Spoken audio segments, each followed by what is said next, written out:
Pinahid ba ng anak mong sabaw sa buhok niya? O kinain ba ng anak mong nahulog na mumo sa sahig? O kaya naman ginawa niyang pampintura ang ketchup sa mesa niyo? O baka naman ikaw yung tipong high blood agad dahil kakatapos mo lang magmap ng sahig? Alam niyo ba guys na ang batang ginagawang laruan ng pagkain ay lalaki may mataas na scientific at cause and effect reasoning? Sign ba yan ng pagiging makulit o senyales lang po yan na matalino ang anak mo dahil tinitingnan niya kung lilipat o didikit ang pagkain sa iba't ibang patungan? Panoorin mo ganduli itong video nito.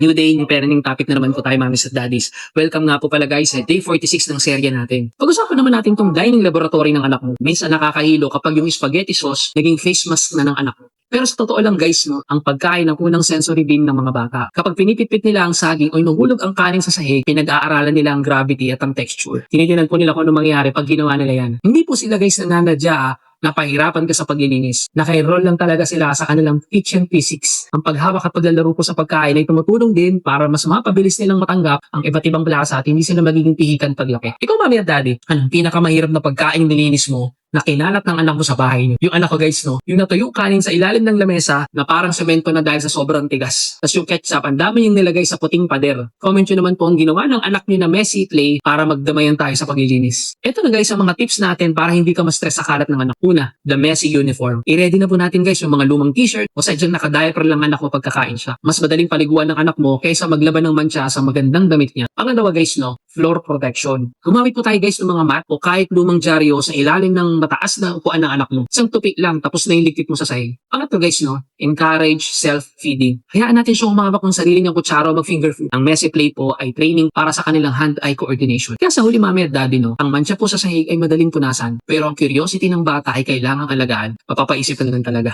Anyari, yung sabaw pinahid mo sa buhok mo. Pero yung vitamins mo, bakit ayaw mo man lang padikit sa labi mo? Abangan po natin bukas guys ang day 245 natin. Dahil pag-uusapan naman po natin bukas ang the pocket collector. Yung lahat na makita sa labas, nilalagay sa bulsa ng anak mo. Mula bato hanggang sa tuyong dahon. Kita-kits tayo bukas. Kaya bago tayo maghiwalay-walay mami at daddy, no, maraming salamat po sa suporta nyo sa Gene and Jan Kidswear.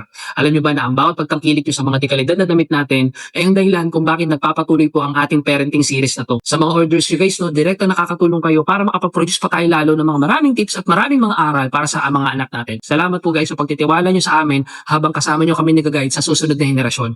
Kita-kits po ulit tayo bukas mami and daddy.